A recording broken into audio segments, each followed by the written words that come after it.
Welcome to Straight Talk Live.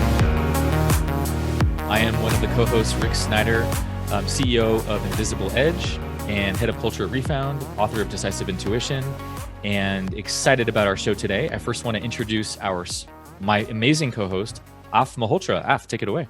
Thank you, Rick. Good afternoon, good morning, good evening. Delighted to be with you again on one of these fantastic shows. I'm the co-founder of Growth Enabler, of course, the co-creator of Straight Talk Live. This is one of the most incredible pathways and journeys we've been on together, Rick and I, and it's been so stimulating intellectually and emotionally and spiritually. And so as we talk about these important aspects of our lives, we have a guest who we're honored to have back on our show, a real hero for many people and a star, and just beautifully articulates some of the most painful, sometimes the most scary issues and things that we deal with. And he was so kind and generous to come on our show again. So Rick, I'm going to pass it on to you to introduce our guest. And as I always say, let's crack on because this is a very important topic. So let's go with it. It sure is. And we're going to be tackling this topic today around fear and how do you actually overcome fear to take action and mobilize from that place of being frozen or procrastinating or whatever way that fear might move through you or live through you.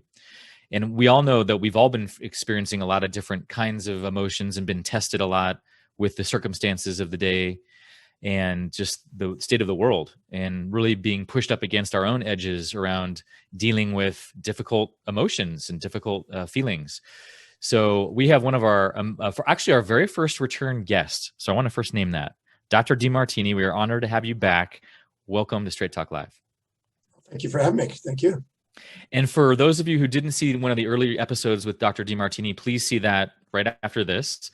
And just for those who might not know about you from our audience today, would you mind just sharing a few words about your background?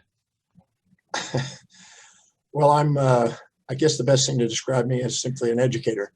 I've been involved in education. Next month will be the 48 years, so I'll be doing a bit. And I just love researching, writing, traveling, and teaching. Now I'm traveling on Zoom, though, because I'm in a hotel most of the time. But I just am an educator. I love researching anything to do with maximizing human awareness and potential, and the evolution of human consciousness has been my focus for all these years. So let's explore that, maximizing human potential. One of the kryptonites of most of humankind seems to be fear. It's one of the most challenging experiences that we have that can often stop us from taking action that we are called to take. So can you just share, you have a very unique perspective on fear and a different way of relating to it than most people that I've heard before. Could you share a little bit about how do you make sense of fear? How do you define it? How do you relate to it in your perspective? Okay. I'm going to start with an analogy. And so I hope everybody can maybe you got a pencil and pen to take some notes. It might be intriguing. I want you to imagine this being a magnet. It's not, it's a little stick, but I want you to imagine being a positive pole and a negative pole of a magnet.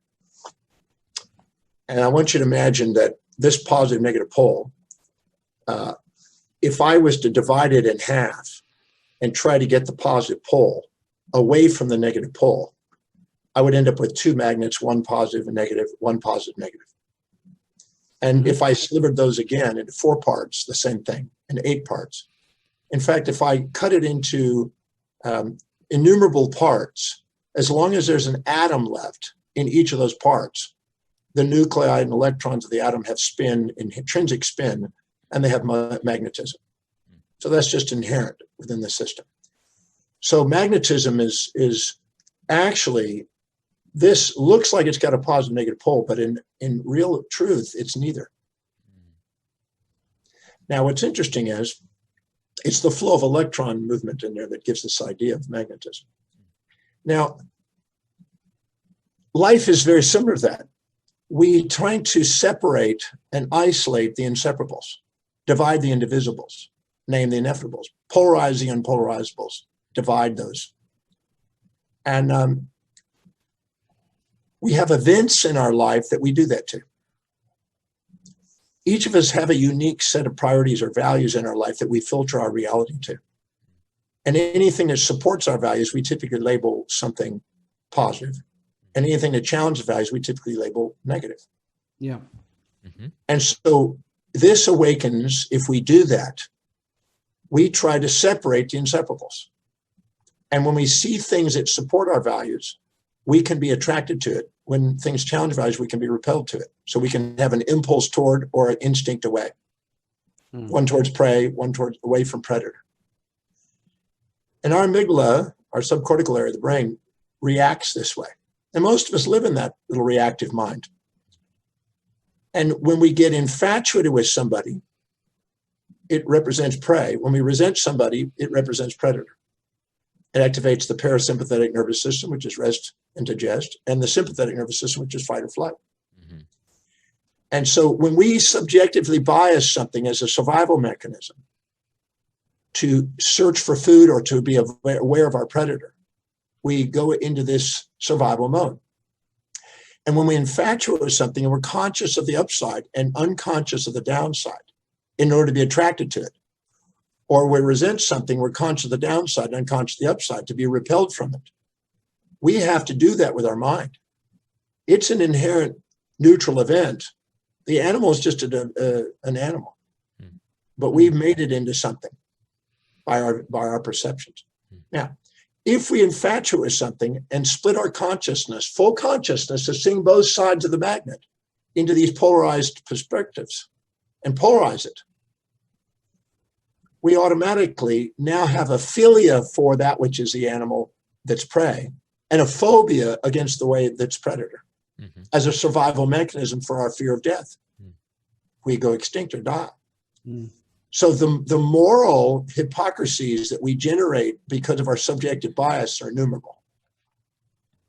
And we trap ourselves in these boundaries of thinking by artificially, subjectively biasing with false positives and false negatives. Now, because we have events in our life that we think are terrible, that a day, a week, a month, a year, or 5 years later, we look back and go, thank God that occurred. And we have these events that we think are terrific. Buying a new house, for instance, some women have. And then a day, a week, a month, a year, 5 years later, they go, friggin' house, friggin' car or something. So we get attached. These are the two Buddhist attachments, the things we seek and avoid. They really, anything we infatuate occupies space and time in our mind and runs us. Anything we resent occupies space and time in our mind and runs us. And if they're extreme, we can't even sleep at night. Now, the seeking is called philia. The avoidance is called phobia. And they're inseparable, just like the two magnet parts. So if you infatuate with something, the greater the infatuation, the more you fear their loss. So you get jealousy, insecurities. If somehow they reject you or somebody comes along, it might be a better catch for them. You now have anxiety, you have fear. Your fear is a result of your addiction to the fantasy. The philia is another name for fantasy. Infatuation, philia, fantasy, really kind of synonyms. And phobia and the resentment and the predator, they're really synonyms. So we have a philia to escape the predator, and we have a phobia if the prey gets away. So they're inseparable. You can't have a predator without the fear of it coming near you and the fantasy of it going away. So you have the philia of it walking away and the phobia of it coming near. And you have the philia of getting near the prey and the phobia of it going away. So these are inseparable. And you can never separate them. The more you infatuate, the more you fear its loss. The more you resent, the more you fear its gain. So the master lives in a world of transformation, transcending these polarities. The masses live in the illusion of gain and loss. They live in this polarity, isolated polarity.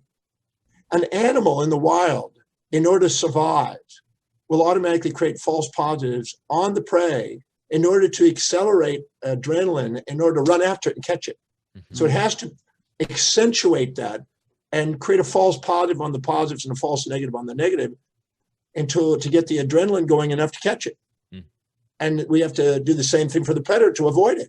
So we automatically in our amygdala are designed to skew these and distort these and generalize these away from the actual truth that they're neither. Because if you got prey without predator, you'd be gluttonous and fat and no fitness. And if you had predator without prey, you'd be emaciated and starved and without fitness. You must have both sides of the magnet in order to maximize your potential. That's why growth is maximized at the border of support and challenge, positive and negative. Order and chaos, sometimes called. At the edge of chaos, they call it. And chaos there. Now, with that stated, every time we have in our mind a perception that's polarized, we divide our consciousness, full consciousness, into conscious and unconscious halves.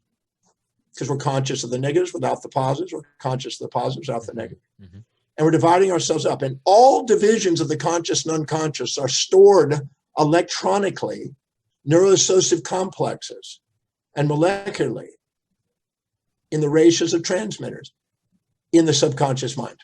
The subconscious mind stores all conscious, unconscious splits of the past.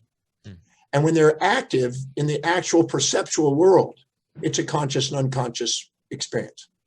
But we store those subconscious, and the greater the subconscious stored polarities, the more vulnerable we are to an animal reaction.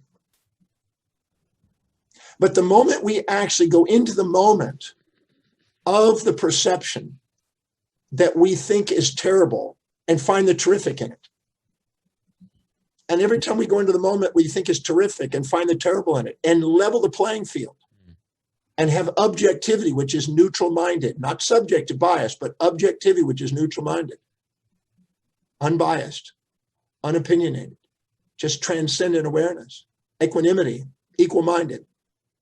The subconscious mind is transcended by the superconscious mind. And the superconscious mind knows that you can't get one event without the other. They're inseparable. And our intuition is constantly trying to wake us to that. But our impulses and instincts mostly rule us because our subconscious mind has been more trained because of moral constraints and hypocrisies in our society about what is good and bad. I said before, I think on the show, that if I walk up to somebody and I said, "You're always nice, you're never mean," you go, "No." "You're always mean, you're never nice." No. You intuitively have a psychostat, a neutralizing habituation that dampens those polarities into the reality is that I'm one of those at different times. I'm playing both sides. In fact, I can't be labeled one or the other because I'm both. To label me as a nice person or a mean person is a persona, but not my true being. My true being is when I'm supported, I'm nice. When I'm challenged, I'm mean. I'm a human being with both sides. So if we have an objective view on life about people, ourselves, and the world around us, and are willing to train our minds to see both sides of things, we transcend the life of philias and phobias. And you cannot have phobias without philias. So people they think that they got to get rid of their phobias. Right. But as long as they're addicted to philias, they live with them. Let me ask you a quick question about this, Dr. Demartini, around, do you make a distinction between when fear might be a very wise alarm signal that your system is getting about something that's not safe versus the kind of fear that's more of like a distortion of your mindset? Do you make a distinction between those at all? It's a gradation because it's elusive. They're hallucinatory. And this is going to shock you, but we live in a very reflective world, a universal world. And I've been studying chaos and randomness for 48 years almost. And I'm at the state where I question the wisdom of that entropic belief system. I think it's an incomplete belief system that's being promulgated. So let me elaborate. As long as we're addicted to protection, we attract violence. I've been teaching, as long as we're addicted to any pole of the magnet, the more we seek that pole, the more we attract the opposite pole. I'll use the analogy of the prey and predator again. If you're addicted to food and you want more gluttony, you gain weight and you have more calories per bite, more fat per bite. And therefore you increase the probability of predator seeking you because you can't run fast and you have the most calories. So they get the most bang for the buck. Mm. So the more you get prey without predator, the higher the probability of attracting predator to eat you.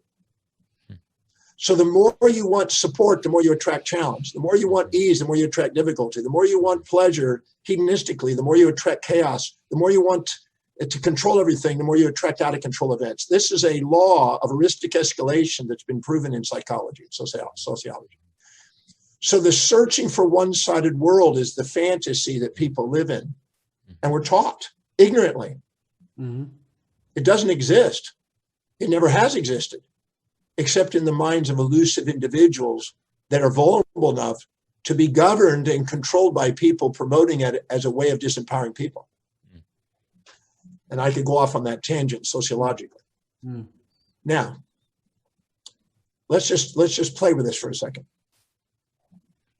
I in the program I teach, the breakthrough experience, I have people that think they have random events until I ask them a new set of questions and realize that their role in this transcendent acausal experience. So as long as they are searching for something, the other side of the magnet is always present. Mm. Jung called it the shadow. Right. But I don't think that's a really quality term, because the shadow implies a negative kind and the other one is a light side. Mm-hmm. And those are delusive, because the reality is inside the shadow is a great blessing. Let me give you an example. Mm-hmm. Imagine if you got prey without predator, you would just get gluttonous and fat. You wouldn't actually maximize your potential. Mm-hmm. You need the predator to keep you fit. Mm. You need the challenge to keep you fit. Mm. And supported kids become juvenile dependents, and challenged kids become precociously independent. You put the two together, you get maximum growth. Mm-hmm.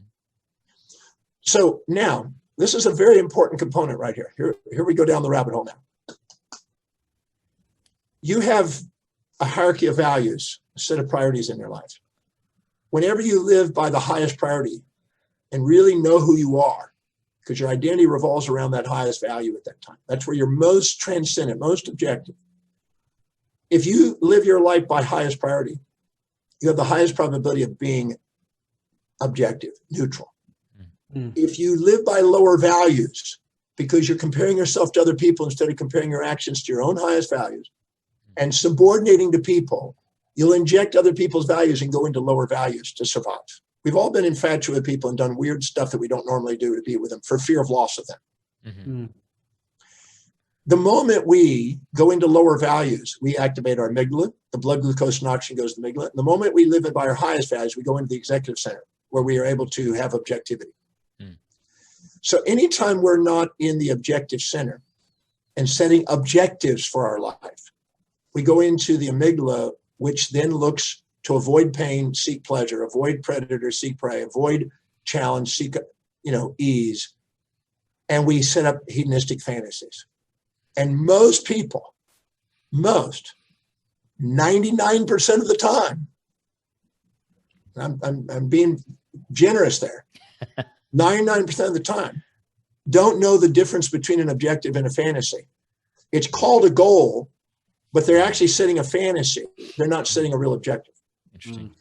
An objective is something that you've got meditated on the so-called evils, thought of all the downsides, do not have just an optimistic side, but have optimism and pessimism woven together in a perfect balance.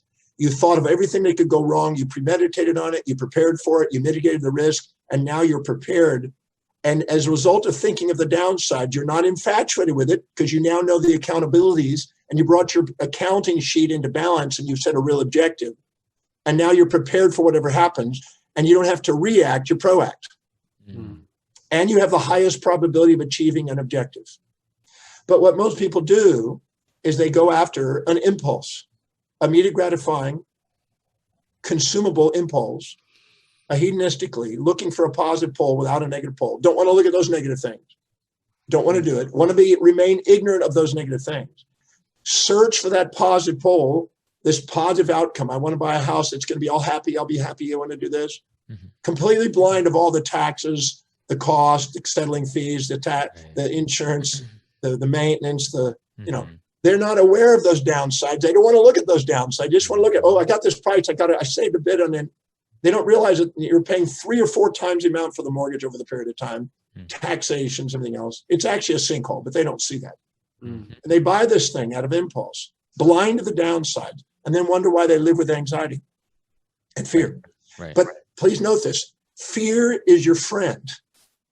Fear is letting you know you're pursuing fantasy. Mm. You only have fear when you're infatuated with a fantasy. Now, this is a real good one. Watch this. Your fear of death, which is what is you were trying to ask the question, is there really a distinction between the fear of death and just distortions? Mm-hmm. I've worked with the fear of death on 3,580 clients now. They've had deaths in their families. Mm-hmm. And I'm absolutely certain, and I get challenged in this all the time. In fact, I've written a published book on it, that 7 publishers are rejecting it because they don't believe it's possible, but I'm certain it is. Uh-huh. You only have the fear of death because you're infatuated with who you are. You're infatuated with an attachment, because the moment you are depressed or feeling shamed, you don't have the fear of death. You have the fear of life continuing, and you contemplate your death. That's a darn good point, actually. And the moment you're infatuated with yourself, or infatuated with a fantasy that you plan on doing, or infatuated with an individual that you fear the loss of, these culminate in what is called the fear of death. Your soul, which is a state of unconditional love, which is not polarized, but is actually objective, has no fear of death. It's the immortal core of your own essence of being. Mm. It's only in the existential world, not the essential self, but the existential world, where we polarize things with self and different, similars and different judgment ratios, that we actually have the fear of death. And therefore, we set up moralities to protect us from our fear of death. And the moment we search for a one-sided system, we increase the probability of attracting what we fear. Mm-hmm. Mm-hmm. So an individual who's centered doesn't have a fear of the predator, because they don't have an infatuation with the prey. They know the way things are. They're chopping wood and carrying water, as the Buddha says. So they are transcendent to those illusions that most of us are trapped in. So fear is your friend. It's letting you know that you're pursuing something from your hedonistic component, looking for something that you think is going to give you more pleasure than pain, and your anxiety and fear is surfacing and compounding to awaken you, to mitigate the risks that are involved inherently that you're overlooking, to make sure you set real objectives to accomplish something that's deeply meaningful, that you're intuitively led to, that transcends those attachments. And that's very, very powerful. And so fear, I don't have a fear of fear. Mm-hmm. I'm grateful for my fears. It lets me know that I have refinement in my objective. Mm-hmm. And I'm attached to some fantasy, or I'm attached with my pride. Mm-hmm. You only have the fear of losing your pride. You only have the fear of losing your infatuations. You only have a fear of losing those things. You don't have a fear of losing things that are painful. Mm-hmm. You don't have a fear of losing the things you're ashamed of. When somebody dies and you're grieving the loss of them, you don't grieve the loss of the things you resented. You only fear at the grieving the loss of the things you were infatuated with. Right. I prove that every week in my Breakthrough Experience program. Every week I've proven that. People are just going, oh, I never thought about that. Right. So grief is an animal behavior because of the hedonistic pursuit of the amygdala that's running us. And we as human beings have the capacity to transcend our animal nature. Mm-hmm. And there's a training on that, and it's trainable. It's duplicatable. It's a science. So fear is our friend. And most people, if they're having anxieties and fears, which are anxiety is nothing but compounded fears by new associations subjectively added to the original fear. Mm. And once we have those fears, if we understand how to tease those out down to their individual experiences, and then we go in there and ask questions that break the fantasy, we find the downside to the fantasy, the way we fantasize it would be, what's the downsides, and the benefits if this was to happen. And we meditate on the evils, as the Stoics said, and all of a sudden we balance it. Both the phobia and the philia are neutralized, and we embrace the magnet as a whole. It's neither positive nor negative, in fact. Mm. Mm. And life is neither positive nor negative. Mm-hmm. So it transcends it. Kohlberg said that there were stages of moral development. The bottom of the stages of moral development is avoid pain, seek pleasure, avoid punishment, seek reward. And all of those are basically inculcated from mothers, fathers, preachers, teachers, conventions, traditions, mores of society that is initiated by whoever has the power and the projection of their values onto society. They're not universal. They're humanistic. Dr. Demartini, I just want to interject for a moment. There's a very basic question, but an important one. When you think about the manifestations of fear, or the early warning signs or the symptoms of fear, human beings have a habit of covering up fear or not accepting that we are fearful of something. Only some of us can say, I'm scared, or I fear death, or I fear that I'm not going to be able to pay my bills next month, or whatever it may be. What do you believe, for the audience that's listening, what are those symptoms? What are the kind of cover-ups that you see are masking what we're discussing here, true fear?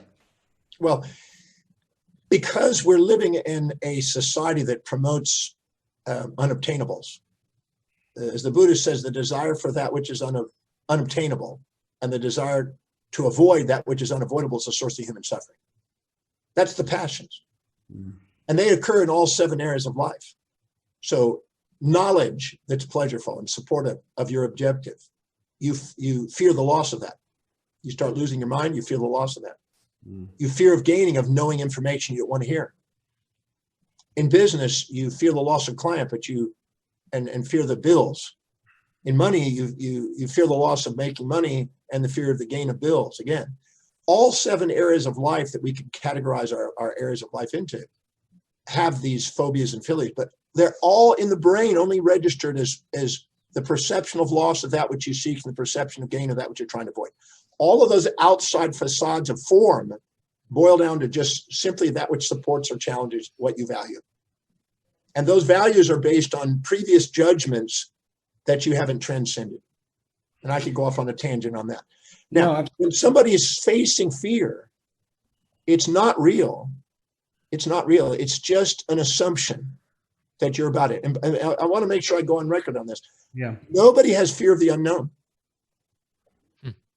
You only have fear of what's conjured in your mind at that moment. There's no fear of the unknown. I've never seen it. I've been doing this a long time. Never seen fear of the unknown. I have fear. People say I have fear of the unknown. No, you don't. You have fear of what you just conjured in your mind about what's about to happen. Yeah. Interesting. Correct. Fear is an assumption that you're about to experience in the future more drawbacks and benefits. And philia is an assumption you're about to experience in the future more benefits and drawbacks. And they're both elusive because you stored in your subconscious mind conscious and unconscious splits that you've now labeled as true. And these delusions you're carrying forward and they're running your life. Because anything that you haven't loved and brought into balance is going to keep running your life until you love it. Yeah. Just want to make sure I get that. So you're saying there's not really such a thing as fear of the unknown. It's really a fear of whatever you're projecting onto the unknown, whatever your imagination is putting out there. Yeah. That's really what you're quote unquote afraid of. Fear is an assumption that you're about to experience in the future through your senses or imagination, more drawbacks and benefits, more losses and gains, more negatives and positives to that which supports or challenges your values. So you're the fear of loss of that which supports it or the fear of gain of that which challenges it. You can take any fear. I can take any fear you could ever list on anybody on this show. And I guarantee it boils down to that. And there's only 2 forms, only 2. The perception of loss of that which you seek, perception of gain of that which you're trying to avoid. Think about it. Name a fear and you'll see it. You're perceiving you're going to lose something you're seeking, or you're going to gain something you don't want. So these are all illusions that have been compounded by a continual assumption that you can get a one-sided world. The number one initiator of fear is the fantasy that's being promoted on the society, opium of the masses. That opium of the masses, if as long as we teach people that they can get pleasure without pain, we're going to have fear. And when you talk about and when you talk about being centered, because of course through the dialogue right now, what's playing on our minds is, well, you're helping us to detach from fear. You're helping us to understand that it's an illusion, that it's almost a friend sometimes, because it's making you feel like you're alive and you're balancing off in some way, and you're starting to accept that, well, I have fear. When you talk about being centered, that's when almost the brain starts working again, thinking, what does that mean? And you're conjuring up something else in your mind. You think there's a long journey of spirituality I've got to go through and meditate for 10,000 hours to get to being centered. So what does being centered mean? How can one achieve it? Well, I use my method that I've developed to try to make it reproducible. Right. But there's been many traditions and tools throughout the years, and they all have some place. But I just wanted to make it reproducible and a science out of it, a neuroscience. So let's say that you meet somebody and you're infatuated with them and you think there's pleasure. And now you think, oh my God, you start creating dopamine and serotonin. I met a lady the other day that I was consulting with, and she met this guy, and he was a wealthy guy, relatively decent looking, and started ticking off a lot of boxes. And we create a search image and an anti-search image throughout our life of relationships. Everything that's been pleasurable, we store in a search image. Anything that's painful, we store in an anti-search image. And whenever we meet somebody, we compare them to this search image, anti-search image. We call that the lovability quotient. I sometimes use a different term, but that's the point. Now, she was infatuated with him. He ticked off a lot of boxes at first. And she was absolutely blind to the downsides. Absolutely blind to the downsides. Highly infatuated. Started thinking, oh, I want to have babies with this one. Yeah. You know, I want the picket fence in the house. It's just, she started conjuring up serotonin rushes and fantasies and got into an elation mode and was definitely blind to her downside. A week later, there was a couple minor little peccadillos that surfaced. Like he said some things to her that she didn't like, and he eats differently, and he takes forever in the bathroom, and the little things started adding up. 3 weeks later, it's now from all positive, ticks off the boxes, to now about 70%. And now about 5 weeks in, 6 weeks maybe, she's starting to question the relationship. She's thinking maybe he was deceptive and he's a narcissist. Right. And maybe, you know, they start putting labels because it's now not matching the fantasy that they conjured in their mind. Right. Now, initially, you would fear the loss of him because you're highly infatuated. You'd be jealous if a woman came by. You'd be angry if he looked at somebody else. You'd be reactive. And that's because not anything to do with them. It's all about your perception of them. And you have control over that perception. But now, slowly but surely, hedonic adaptation and habituation is dampening the fantasy. And it's designed for stability. We have intuitive feedback systems and orientation reflexes and things that we have to dampen and habituate and desensitize, you might say. And so in the process of doing that, she's now getting closer to a balanced state. But she's not getting the high and the dopamine, so she's not wanting sex as much. So now she's turning off sexually because we only have a sexual response. This is going to really startle people. Our sexual response is highly activated to make sure that we procreate the blind spots so we can say later when the kids do grow up, you're just like your father. So we epigenetically code the children with methyl tags and acetyl tags to automatically make sure that behavior activates the behavior that we were blinded to while we were infatuated to create that procreation. It's really quite interesting. So we're taught how to love both sides. The actual procreation process and the family dynamic is to teach people to be authentic, but people don't get that. How to see both sides of things. Because as long as you're infatuated with somebody and you minimize yourself to them, you're not being you. As long as you're resentful to somebody and exaggerating yourself to them, you're not you. You're only you when you actually level the playing field and have reflective awareness and love the individual. And so that's what everything is trying to teach us to do, to be authentic and to be appreciative and love people. So as long as we are doing that with that infatuation, she was fearing the loss of him. But once she reached neutrality, does she have the fear of loss of him? No. A completely neutral mind is resilient, adaptable, not attached, transcendent, and is able to allow the person to come and go without fear. Because if you're infatuated, you fear if they go somewhere, where are you going? When are you coming back? And if you're resentful to somebody, take your time, get out of here. You actually have a fear of the man having an affair with another woman when you're infatuated. When you resent him, you actually try to get another woman to have an affair with your man to get rid of him. And you celebrate him gone off. And you go, well, now she has to deal with him. So these are all the ratios of perception that lead to these attachments. They create these philias and phobias.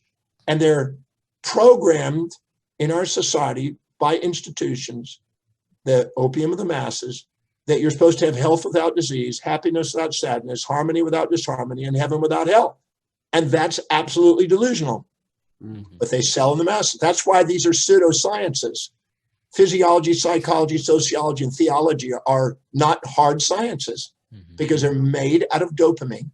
They're used for the opium of hedonism, and they create the suffering that they're supposedly trying to get rid of.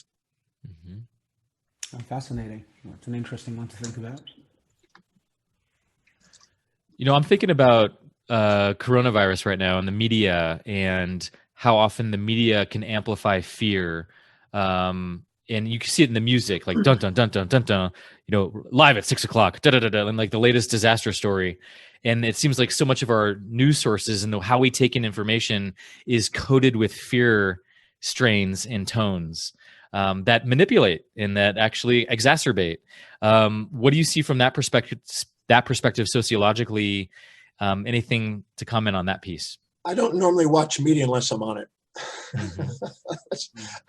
If I'm on it, I'm trying my best to share something that's grounded.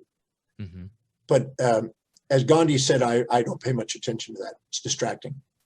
What it does is it feeds your subconscious mind and creates sensationalism. The media is designed for the mass market. It's designed for sensationalism, the amygdala, and extreme pleasure, extreme pain is what's going to be on there.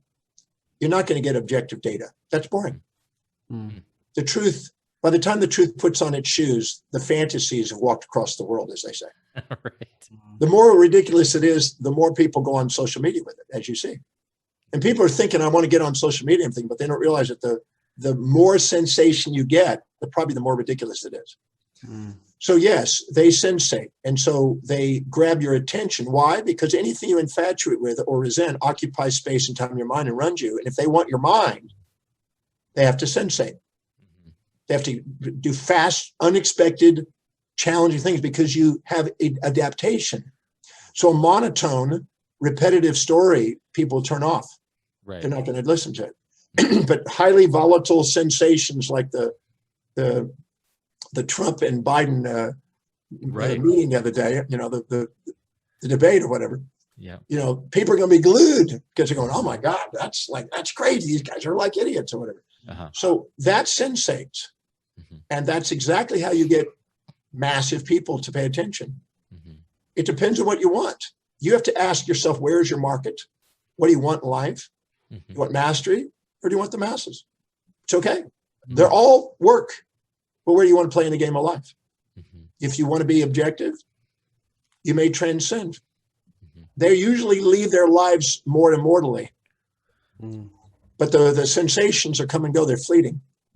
I would probably not be ideal to do that story, but I'll just say it is Straight Talk Live. No, well, I was about to say that we have Seneca, the Roman poet, said that you measure an individual by the most distant ends. So the magnitude of space and time within one's innermost dominant thought will determine the level of conscious evolution they've obtained. Now, what's interesting is the moment you are infatuated with something, it occupies your mind. The moment you resent something, it occupies your mind. Right. The moment you're neutral, you transcend it.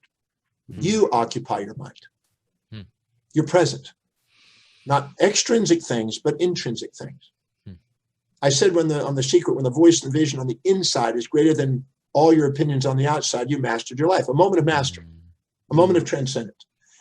Every time you transcend a polarity, those are boundaries. And you, no matter what boundary you have in your life, you have a yearning to go beyond the boundary. So if I put you in a little box, a 3x3 box, you'd feel claustrophobic. If I gave you the opportunity to go in a 6x6 foot box, you'd feel relief temporarily, oh, finally. Mm. But within a short period of time, you'd feel claustrophobic. Mm-hmm. If I put you in a 12-foot box, you go, whoa, what a relief. But eventually you feel claustrophobic. Mm-hmm.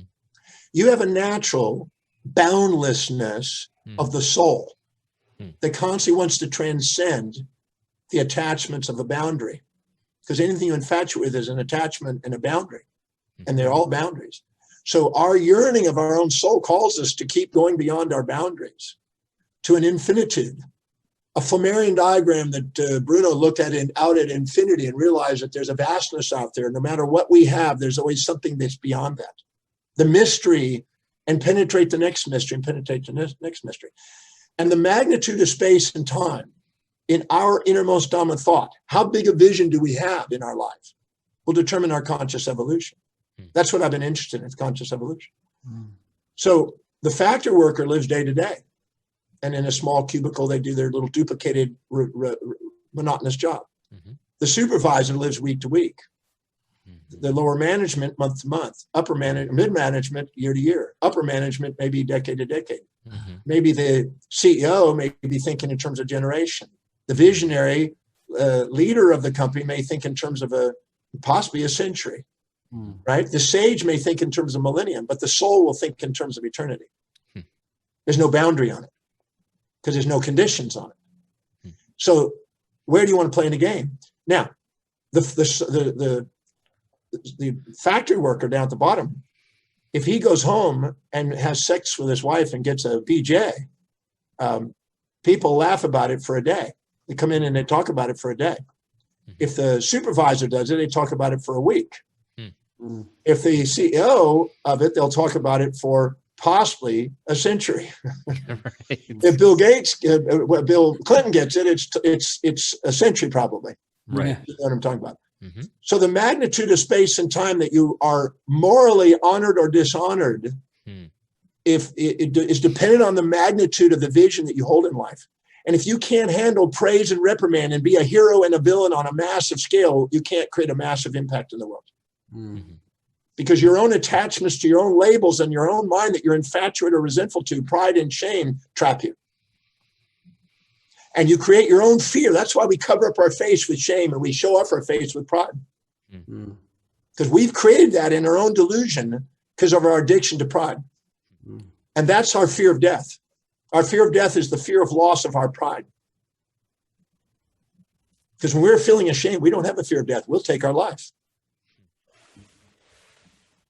Ayn Rand describes in The Fountainhead that when we're altruistic, we'll sacrifice ourselves for others. When we're narcissistic, we'll sacrifice others for ourselves. One creates a suicide, one creates a homicide. All the sides, the suicides and homicides are byproducts of polarizations of mind. And they're predictable. Would you, and I want to remind the audience, please send in your questions if you're tuning in live on Facebook, YouTube, or live on our Zoom. Send in your questions now. We want to get those to Dr. Demartini. And I just wanted to ask you really quickly, can you give us a personal example of when you had fear hijack you for a moment or more than a moment, and you eventually realized that, and then you had to figure out a way to overcome that and move through it? What's an example in your life? Yeah, I had a fear when I was going through a divorce many years ago. This is about 30 years ago. It was, I could see my attachments easily. I was getting ready to do a program, which is one of my main programs per year that generates the most income, that really allows me to let loose for 10 days, 14 hours a day, 144-hour program on the laws of the universe. So this is one that I kind of let loose on, if you can picture me. And my former wife, who we had a mutual agreement on the separation. And then a friend talked her into having a lawyer to go through the things. And when the lawyer came in, hell broke loose. Because he started thinking, well, he's got private bank accounts in foreign countries. He's got this, and tried to get her angst, right? It's a gimmick they're doing to get more cash. So he attempted to stop me from having this program and wanted me to go and have a meeting in the middle of my seminar. And it really, it seemed illogical and irrational. And when things are really illogical and irrational, that can push my button, right? It's my illusion. So I said, well, look, I'm the money that I'm making, half of it's going to her. Mhm. So if you stop this, you just blocked your pay. This is stupid. Yeah. So I got on the phone with him and I said, you're a real idiot. If you postpone this and give it a few days, you're going to end up having more likelihood of getting paid. Right. So that don't cancel something, because I got people coming from different parts of the world, and it's not fair to them. It's not fair to me. It's not fair to your client. Get real, dude. Mm-hmm. And I was really peed Mm-hmm. at that, because I'm now having to go through and reorganize dates, if that was to happen, refund money and reschedule it. And so there was a fear of loss of money. There's a fear of loss of clients. There's a fear of having to now go into a meeting, and that a fear of loss of me getting to share what I wanted. Mm-hmm. All of my fears in many areas, socially, financially, business, probably health, was impacted by it because of the frustration of having to now redo it and orient it. All of them surfaced. Mm-hmm. But I realized that now in this case, it turned out that I was able to have a confront with this guy and talk some sense into him and explain to him. And when I put it in his values that he's going to limit his income, Right. he backed off quick, Uh-huh. because he was just doing it to get me to be reactive, right? Mm-hmm. To give her power. And so now I'm going to want to negotiate differently.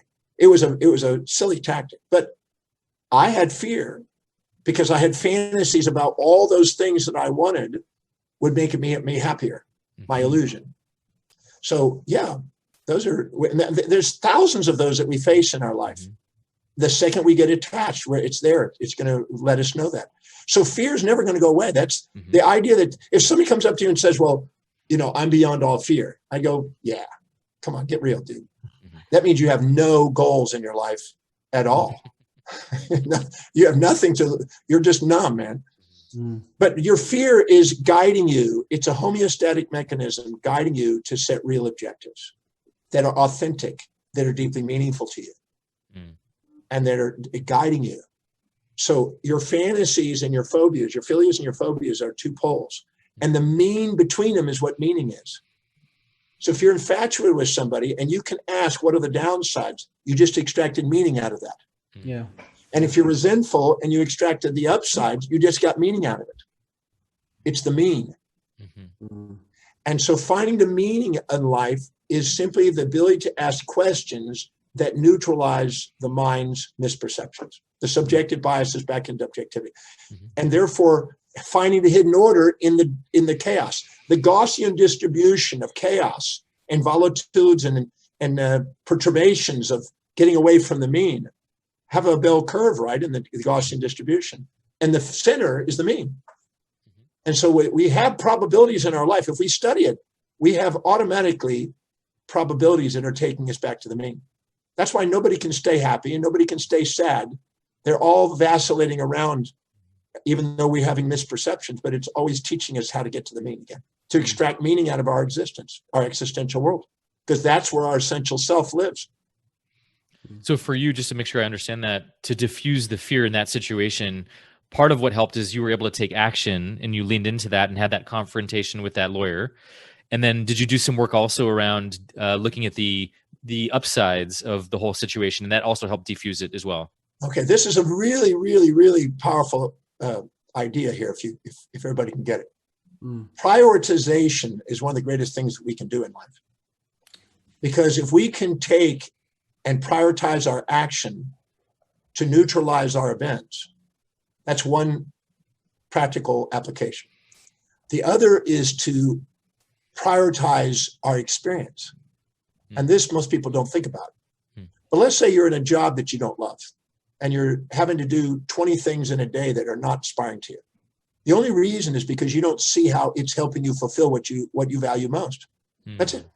Yeah. So if you ask, how specifically is doing this action helping you fulfill what you value most, and link it to it, so you see it on the way, not in the way, it's now helping you get your highest value, where you're more objective and more neutral and you're not in angst again. So you have two choices. We only have control over our perceptions, decisions, and actions. If we can prioritize our actions or we can prioritize our perceptions by linking whatever's happening to our highest values and have the decision, which one do I do, or both, this, that, both, or neither. You now have mastery. So I did both because I wasn't sure that I could get him on the phone and negotiate with him and get this change. And so I took, okay, if this does happen, how do I use it to my advantage? How do I mitigate the risk? How do I serve myself? Now, I could do that. And if there was no way of changing that, that's how I would have approached it. Yeah. Okay. But because I prioritized the action, how do I educate him in his highest value by giving him in his highest value the value of me keeping these dates? Mm-hmm. So I gave it in his value. This is where you're going to get your funds. Mm-hmm. You cut this off. She can't pay you, fool. Right. Oh, okay. We'll change the date quick. So communicating in his values, his highest value, is what allowed that door to open. So to be resilient, I need to be able to take whatever's happening and link it to my highest values. How's it on the way? Not in the way. That's mitigating the risk. Mm. And also prioritizing my action to get me to not even have to deal with it. Mm. And that one worked. So I didn't have to worry about the other one once I got it.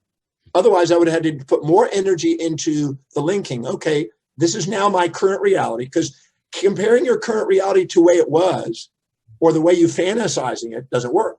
Mm-hmm. But now getting grounded, now what's the current reality? And how do I use that to my greatest advantage? How is my current reality helping me fulfill my values? Right now in the coronavirus, that's the wisest way to do it. Mm-hmm. How is what's happening right now helping me fulfill what's most meaningful to me? Because sitting there and thinking, well, it used to be different, isn't going to get you there, because you're just going to be angry because it ain't the way it used to be. Right. And fantasizing about how it could be and should be and isn't going to get you there. But actually saying, what's actually the facts right now? And how do I use these now to my greatest advantage to fulfill what's most meaningful to me? Mm-hmm. That's wise. And then the fear goes away because you just mitigated the risk. Hang on. Because you took away your fantasy that it's going to go back the way it was. The way you describe what you have, I was just thinking about real life events in my life, and both in business, financial, even Straight Talk Live. It was born out of what you've just described, which was the sort of neutralization or the regulated self between Rick and I, when we said, right, we've been ill prepared, the world's ill prepared, what are we going to do about it? No one having an academic discussion for 2 hours with each other, and we're sort of twiddling our thumbs thinking, well, actually, I'm going to even get more anxious thinking, oh my God, there's so much knowledge, but there's no action, back to action. And then we took a decision to say, we're going to do this. And the perception of, which was related to the fear. Should we do it? Should we not do it? Would Dr. Demartini come on the show? We detached from that. We were like, we agreed on a mission and a purpose that really mattered to us.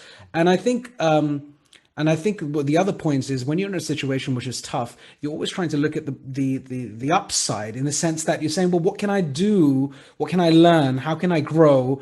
I've always found looking at people who are in a more troubled situation helps you deal with the first part of feeling sorry for yourself. When people have it much worse, someone's in a 6x6 box, I'm actually in a 24x24, whatever it may be.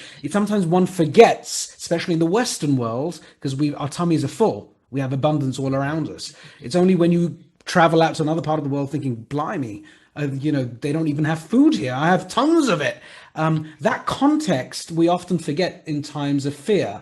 And I sometimes I find reminding ourselves of that context helps to deal with that fear and action, some of the things that you've discussed today. What a powerful 1 hour. And we could listen to you for hours, of course. And thank you so much for once again taking the time and effort and energy and sharing your personal stories around, a personal event with your previous wife and the divorce, and also being candid and straight talking and being free with your language. It's been epic. Rick, do you want to close off? I know we're a little bit over, but thank you again, Dr. Demartini. Can I say one more thing? Please. To really irritate people. Please. Oh yes, double down. Let's double click on that.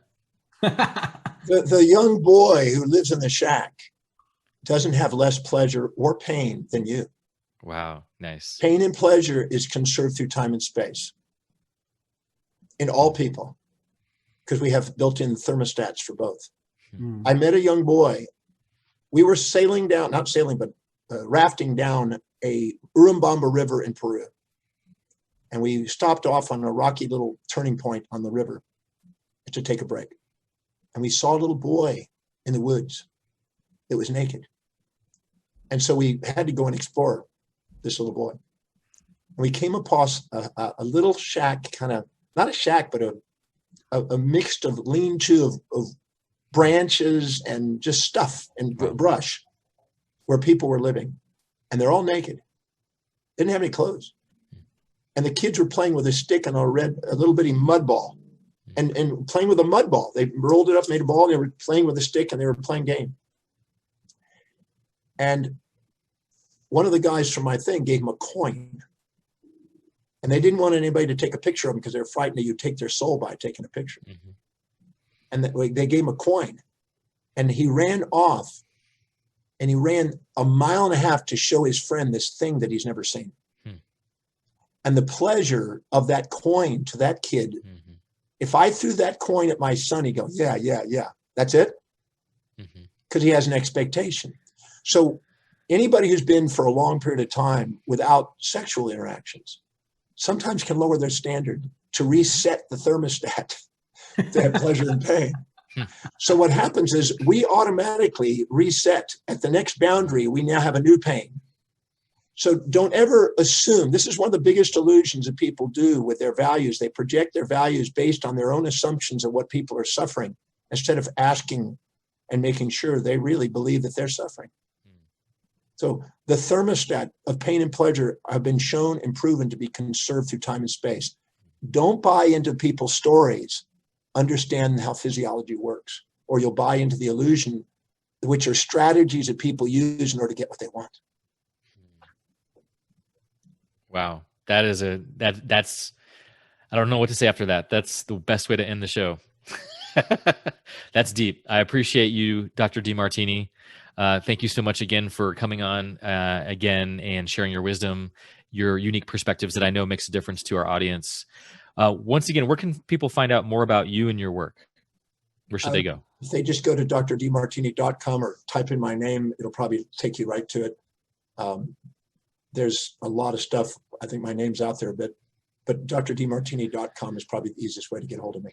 Sorry to break. I don't want to interrupt. I have a question. You were just before the show, you're saying I'm working on some papers and research and books. Is there anything that you're about to publish that you can give us a bit of a glimpse of that we should look forward to? Books, research papers, anything along those lines?